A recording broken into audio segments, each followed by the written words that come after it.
Welcome to Vox Rationis with me, Trish Karthik. And Aditya Kashyap. This is a podcast where we talk world issues from a student perspective. So, our last episode, episode 4, was with our first guest, actually, Madhav Menon from KZZ. It was a really wonderful experience where Madhav gave some really wonderful insights from about the MUN and the UN in general. So, we really do plan on getting more guests in the future episodes, and do kindly keep an eye out for that. So, this episode is it may be one of the more controversial ones. It is politics and religion. Should politics and religion mix? And here we do make it clear that we do not want to hurt any beliefs in any forms in any form. We don't want to disprove the existence of God. Neither do we want to disprove any religious beliefs. We are just students, children who are giving our perspectives about an issue that's gaining some light over that's got some light over time. So thank you and stay tuned. So, Aditya, religion might be considered as, let's say, a system of faith and worship where a group of people believe or worship a supernatural power or powers. So, what comes to your mind when you talk about religion, and do you think it should be intertwined with politics? Yeah, Trish, my definition of religion is not too far off. In general, I think that religion, in its own sense, has a different connotation from purely believing in God, because um, as you would see online, they generally just define religion as the belief in the existence of a god or gods and the activities that are connected with the worship of them or in the teachings of a spiritual leader. However, I think there's a bit more to it, because when you associate yourself with a particular religion, oftentimes there are particular doctrines that are associated with them.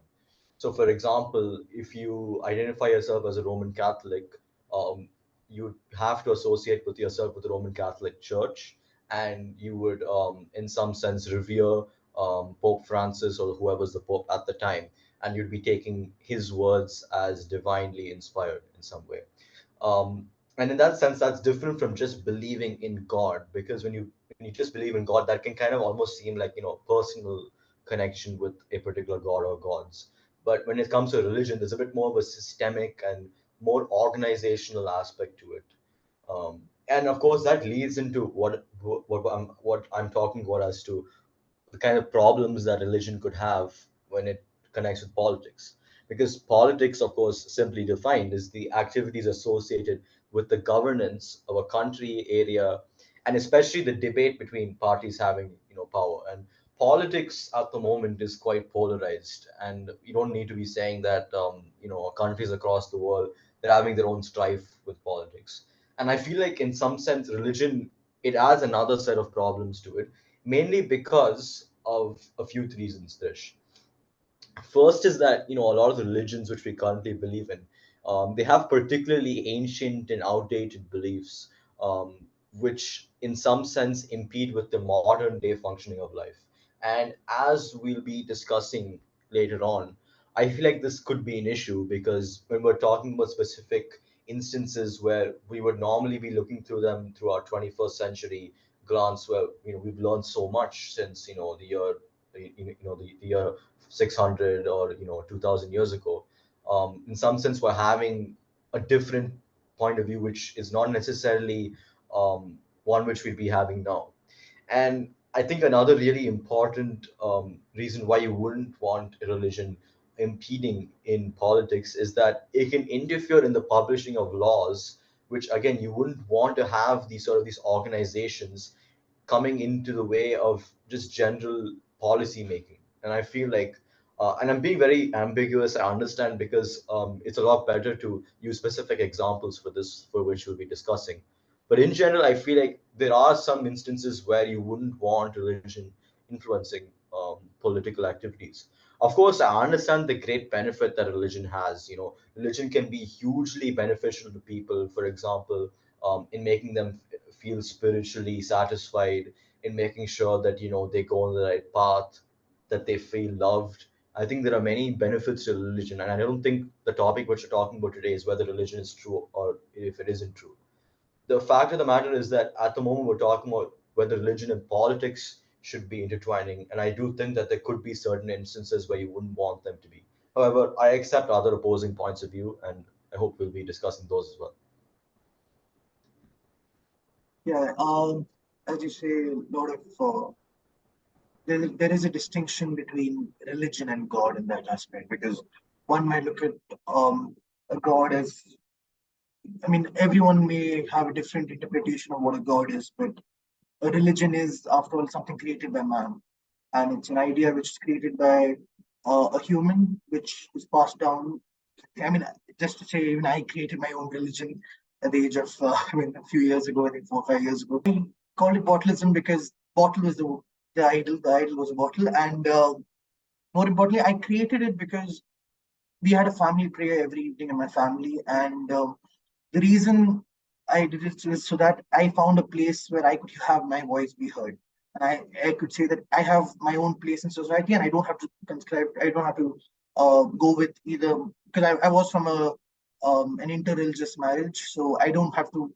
We did have, my dad was giving like the Hindu shlokas, and my mom was giving like some Christian songs. So I didn't want to associate with either one. So I said I'll create my own path and my own religion, and I wanted to say that just to, let's say, have a place at the table where my voice could be heard uniquely.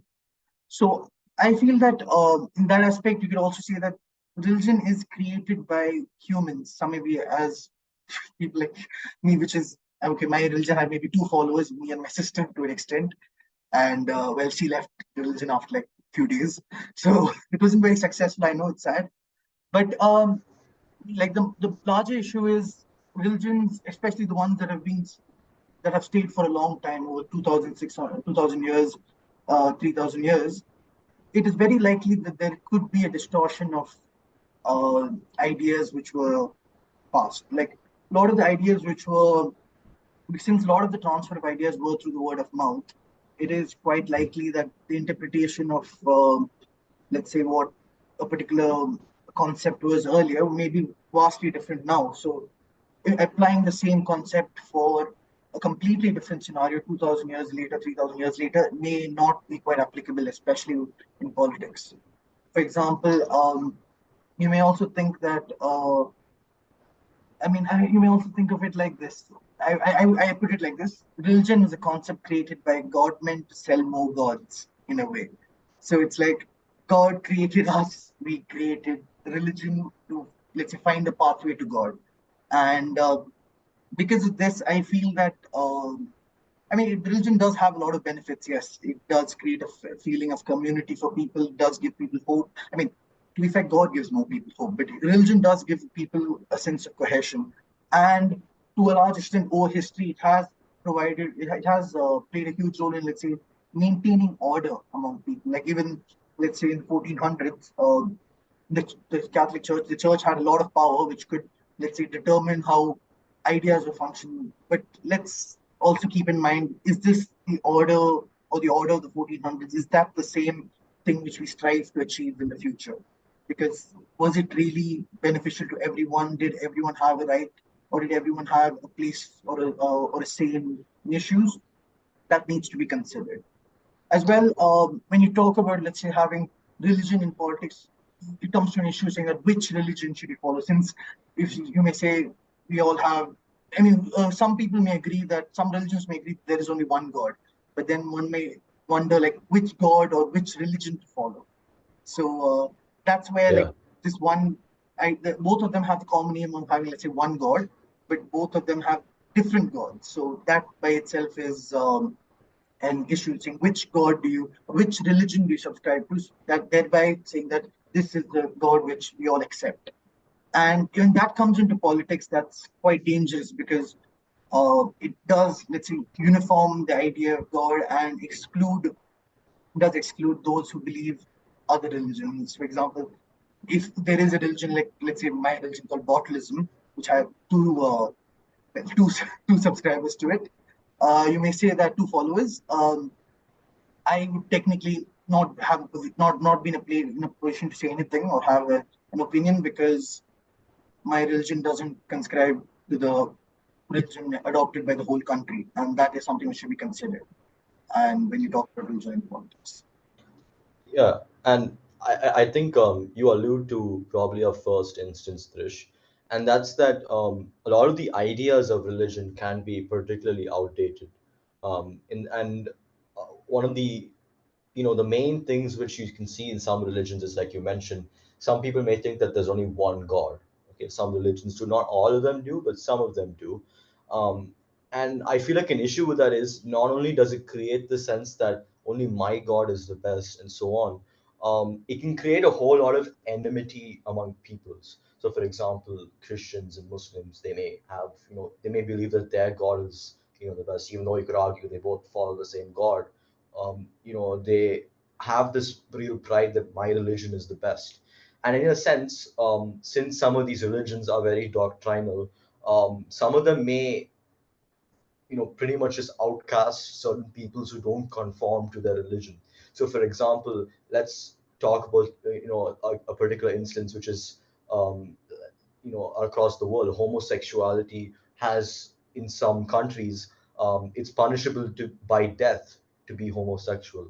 And I think we just need to ask the question right now: are we going to hate a people so much that we would literally put them to death just because of their personal choice, or rather by how they were born? Or are we going to actually be a bit more humane and think we're in the 21st century right now? We don't think like we used to. We're not in the Middle Ages right now. So I think in that sense, some aspects of religion could be really outdated, especially that one. And I'd be interested to hear what you had to say about this one, Trish. Because I feel personally that, are we really in a day and age where we hate people so much that we would put them to death? I don't think so. Yeah. No, I do have, like, let's say, family who, some of my family do believe that homosexuality is wrong entirely. And when you ask them why, it's because it says that they quote the story of, let's say, Sodom and Gomorrah, which said that there were cities that were burnt to the ground by sulfur falling from the skies because of homosexuality and other factors as well. But the word sodomy does is a derivative from From Sodom Sodom, and Gomorrah, yeah. and it does, like, when you ask why is it bad, because it says so in this book, or because the religion says it's wrong. And that is an aspect that you must consider, because it does, in a way, reduce. I didn't want to make, let's say, an accusation here, or a harsh statement, but it does reduce, let's say, the reasoning behind actions of people, because your reasoning is based upon something that's already been discovered. So people don't really, uh, it may prevent people from thinking and finding the way out by themselves, for themselves, and that could be quite dangerous, especially when people in power can utilize this, because people in power may, if they have a grudge against a particular group, or want to get a favor of the majority, they may very well utilize tools to um, tools to religious tools to, let's say, fearmonger amongst individuals and amongst the population, which could be quite dangerous, especially as you mentioned in homosexuality in Uganda. It had been criminal. I mean, I think it was the death penalty, or life Yeah. imprisonment. I'm not too sure exactly, but when in such a scenario, it does give a question as to, like, you are excluding a minority or a marginalized community. You're excluding a group of people. You're considering them less human than others because of a book which says so, and the book Yeah. has been subject to interpretation for quite a long time. So it has existed for a long time and has been subject to misinterpretation and interpretation over time. Yeah, and I also think that, more than that, like you said, the interpretation matters, because some people may take the words of these holy books literally, and I feel like an issue which could come about is, not only the issue of pseudoscience. For example, some people would actually believe that, um, human life came about 6,000 years ago. Young Earth creationists, and the likes of them, some of them actually believe that the Earth only began, 6,000 years ago. And I think we all know that that's, it's it's a lie. I don't. We have to say it very bluntly. And I feel like the issue with this is that, especially since we're now moving, we're taking great strides with science. Um, Such things should generally be disregarded as, more or less, not a myth, but we shouldn't be encouraging these sort of ideas. And I think the other thing is that, a lot of the times now that we just mentioned homosexuality. In some countries now, abortion is also becoming a real hot topic. And of course, there are people who say that abortion should be a choice. And the other people who oppose it, a lot of them have religious motivations to oppose it. Some of them saying, like, the Roman Catholic Church, Pope John Paul II, one of the most reforming and beloved popes, he was very clear that life began at conception, and that, if you were to perform an abortion, it would be a sin. And I think that the issue with this is that, abortion at the moment, it provides, unsure families whether they want to have a child or not, and some of them would proceed to have a child, some of them won't. But the fact that you're decreeing someone as having committed a sin for doing an abortion, which in all likelihood should just be something which is kept in the family, it should be personal. If you are deciding to, make that illegal, um, I think that has its own set of harms, because that means that you're having an external source of authority influencing what should be a personal liberty. And of course, this may just be my opinion, but I do think that there are issues with this. So, Tish, how do you feel about this one? Uh, and to open up, let's say, another perspective here, you see that there is an external authority influencing personal decisions. I mean, that's equally done by the law, I would say, because let's say the government laws, let's call them government laws, they are provided by, I mean, there is an intervention in how people live lives. But the issue is here, I feel, is that when how people live lives is dictated by an idea which is, let's say, only a few people or only a particular group believes in it, and especially when such an idea can be twisted with a lot of emotions and can be twisted to spread hate amongst communities, because there has been a huge I mean, I do feel that when you look at a case of abortion, the choice of an individual to access abortion should be given to them. And Yeah, when you have an external influence like saying that it is wrong to abort a baby, or to have an abortion because it is wrong in our holy book. That is the issue here. And I feel that when in such a scenario, it does say that, again, it does reduce the rational thinking, I feel, because one does not take into account all the scenarios, let's say, the issue a woman might be facing, such as maybe what if the woman had been, or the woman had been raped, and then the the child would have been of yeah, the rapist, yeah, or she'll have to live with the whole concept of bearing her rapist child. And then what if the family cannot, or the woman cannot financially afford to support a baby? Or what if there yeah, are other health issues which the exactly. woman cannot, yeah, other health issues which the woman might face by carrying the pregnancy for, let's say, 9 months and then delivering a child? That these are all issues which may not have been considered while creating this idea mentioned in the books, which, if enforced onto them, it is not something which is, let's say, it's not something which is great, right?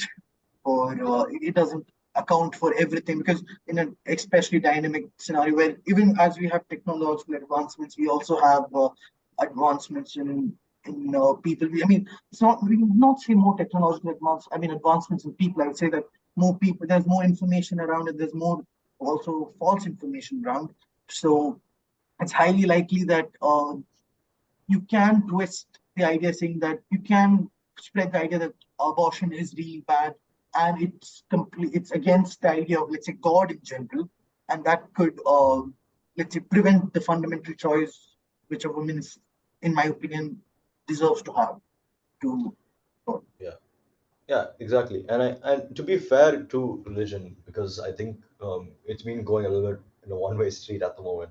I don't think it's necessarily that religion alone can make a particular country in very dogmatic, because there have been regimes, purely political regimes, which have had almost the same amount of dogmatic and draconian control over the people, to an extent that the same amount of choice, freedom of choice and freedom of liberty, all these things were basically disregarded. Like for example, in Nazi Germany, and in Stalinist, the Soviet Union, very similar restrictions on liberty were given, and people had to, like, almost treat the Führer and treat Stalin almost like a god in some sense.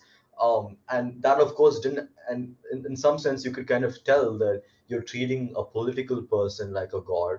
And in general we would that allows for dictatorships and for more authority to just suffuse over the land, and I think that also has its own problems. So it's not, you could argue that it's not inherently religion which will have a negative influence on politics. It could be that religion could be weaponized to create something, a truly horrifying monster, let's just say it like that.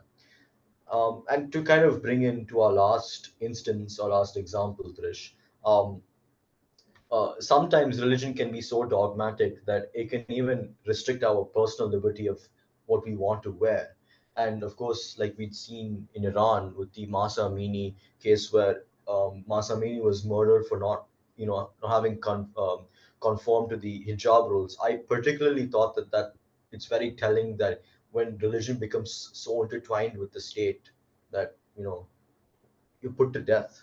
So I think that that's something which really should be looked at. What do you think, Trish? Yeah. So as you were mentioning about the concept of religion keeping people in power, one more really interesting instance which I remembered, I had this prepared, which I didn't mention so far, which is saying that how power religion helped keep people in power. Was one example is, let's say, how the kings of England had, the monarchy in England had justified their power by saying they had the divine right to rule, or they were like an Yeah, incarnation of, they had the power given Charles the by First. God. Yeah, And that, or even let's say take the pharaohs in Egypt, the pharaohs in Egypt. If I'm not wrong, it's the god Ra. I think gave them power. If I'm not. yeah, it was different gods over the many thousands of years, but yeah, Yeah. So again, when someone says that they have the divine power to rule over another, they are technically taken to another level of superiority of one individual over over the large crowd, and that by itself does. I mean, obviously they are going to enjoy the power, and in order to ensure that they have the power, they're going to continue using the concept of religion, which is why I feel that maybe religion is something which may not be able to, people may not want to keep out of politics, like, especially those in power, because it is a way of keeping them in their position. But you may also look at the case of how um, in the Masa Amini case, where you say that choice of a woman to choose, let's say, what to wear or to remove their hijab. When you're killed for that, it is really, really sad, because it does say that there is only one idea and everyone should follow that idea, saying that yeah, you have to wear the hijab. And again, that is a huge issue, because I mean, like the case of abortion, like the case of the homosexuality which we saw, it does boil down to the argument that should people have a restriction in what they, in what should people have a say in what, should religion have a say in what the personal liberty of others, and to what extent it should have, like, I mean, so far, like, religion has been used over time to, let's say, maintain order in society, and yeah, when it comes to, let's say, um, to be fair, that is quite similar to, let's say, what the law is supposed to do. And if religious law, if there is a like, what differentiates a religious law from a law made by a government? And just to, let's say, be on the, just to maybe give another perspective for religion, why is it that a religious law is criticized, and why is it that a government law is not? And again, as an interesting point you may say is that a religious leader is, I mean, a political leader is likely to be more elected than that of a religious leader. I mean, in a democratic system, but that does open up debate. Let's say, what if it's not a democratic system? What if it's an autocracy? And does a dictator hold the same amount of power as a religious leader? I wouldn't want to equate a religious leader to a dictator, but because it's not, it would hurt. It wouldn't hurt any I sympathy. mean, there are only very few cases, yeah, where that's the case right now. But yeah, But I mean, it does. Let's say give a lot of power, and as they say, absolute power corrupts absolutely. Um, yeah, it's a topic which we must consider because it can be dangerous to to society as a whole, because it may on face value show that there is placed in order in society, but due to the enormous amount of information we have in today's time, we may know that not everyone is living is getting the happy treatment, and not everyone is getting, let's say, the preferential treatment as per the religion. yeah. So on that note, I think we'd probably conclude this episode. Lots to talk about, lots to discuss, and I think just to give a closing statement, I think personally, there are a lot of arguments you could be made against our general perspective at the moment. A lot of people would criticize secularism, saying that, for example, in France, how anti-religion became so prominent that you beheaded the clergy and stuff. Certainly a lot of arguments could be made, and I think we only have a limited amount of time, and our personal convictions do come in play. But I think this was quite a fruitful discussion, and I think I'd love to hear people's thoughts in the comments, especially since I feel like this is one of the more controversial episodes that we've made. I'm sure you'd agree, Trish. um, so any final remarks, Trish, on this I particular topic? just want to add one more important point, saying that I feel that religion should be acknowledged by the state, and because especially in a really diverse country. I mean, we are from India, right? We are living in India right now, and especially when there are so many religions and many people have different perspectives.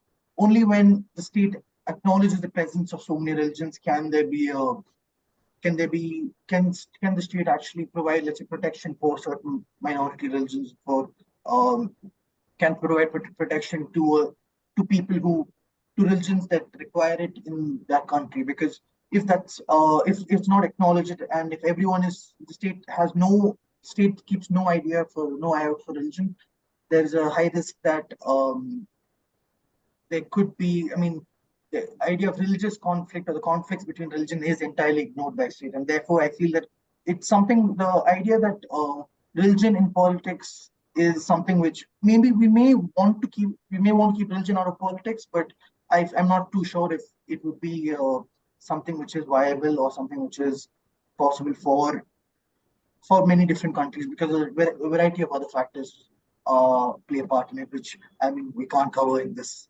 30-minute video which we are making. So Yeah.